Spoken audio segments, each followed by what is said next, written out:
The constituency of Lang'ata joins the whole country in mourning the death of Kelvin Kiptum, a rising star, and this is so sad that he was supposed to represent the country in the 2024 Olympics in Paris, France. But even as we mourn the death of Kelvin, having listened to what his father said, I think there should be a thorough investigation to what actually caused the accident.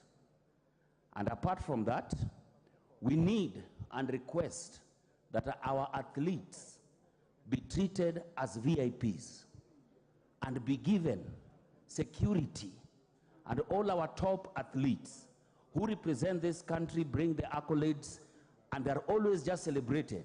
Immediately, they get their medals. After that, they are forgotten about.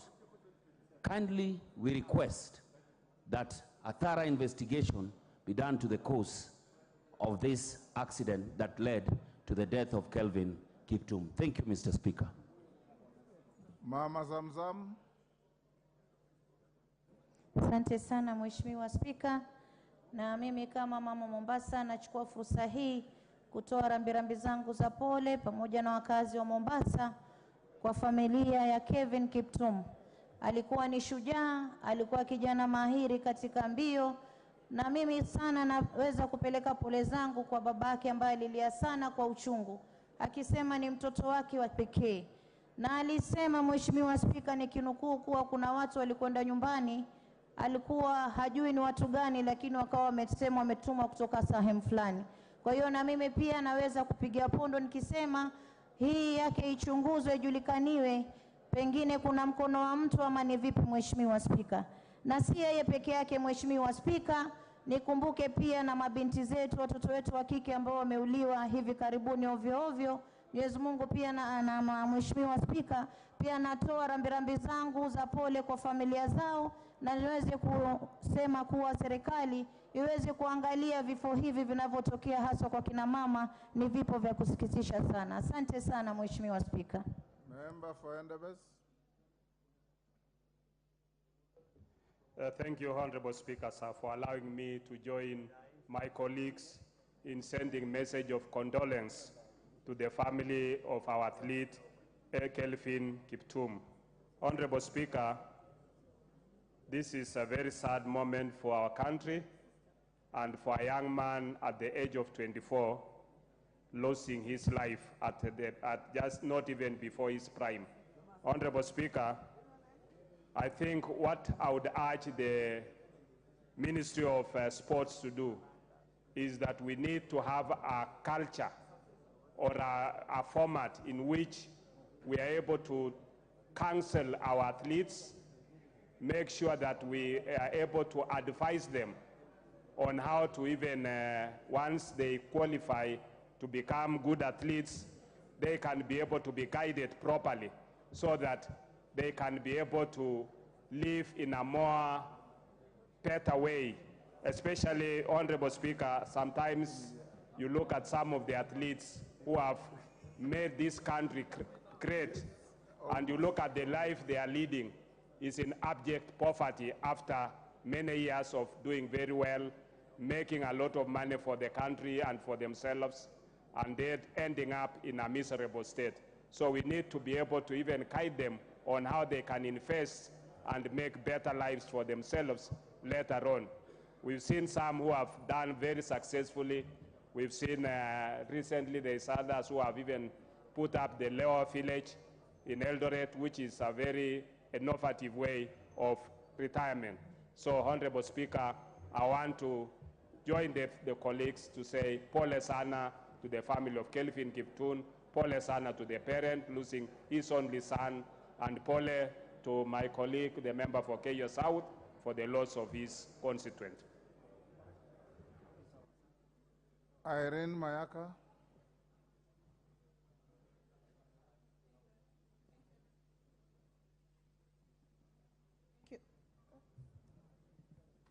Thank you, Honorable Speaker.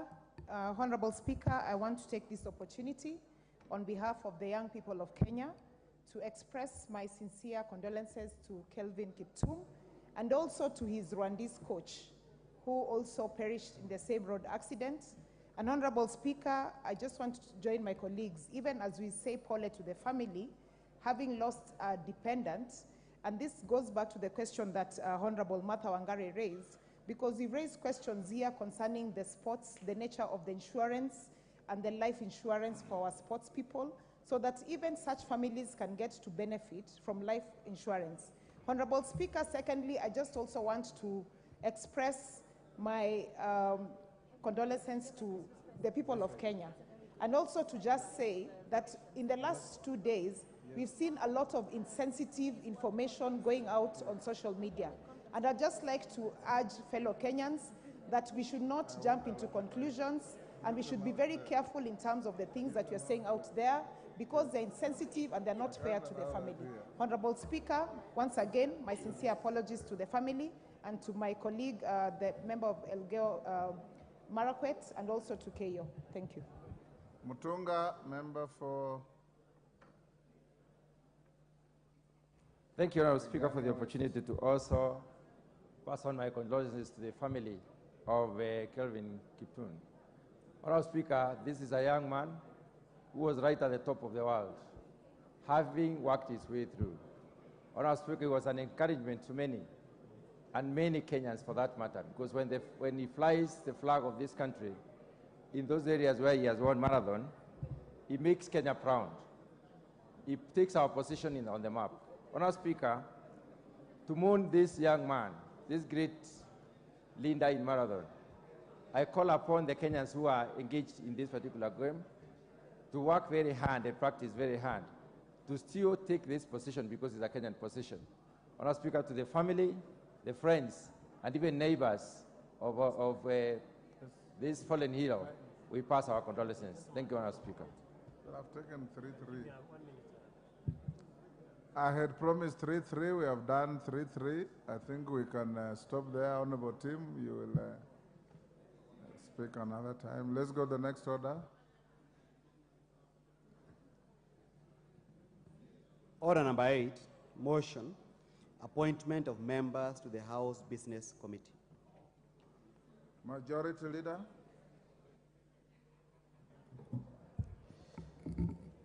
Thank you, Honorable Speaker, and allow me, Honorable Speaker, to also take this opportunity to first say Happy New Year to all members and to welcome them back to the House in this good year 2024. And Honorable Speaker, as you indicated, I do pray that the House will be quiet the way it was this afternoon as we began.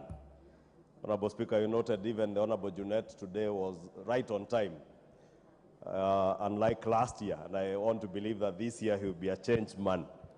Honorable Speaker, also allow me as Chair of the Parliamentary Service Commission to congratulate you for the good work that you have done around the precincts of Parliament, right from the gate, Honorable Speaker. As we drove in today, you can't fail to notice the changes that are there. Honorable Speaker, even as you walk into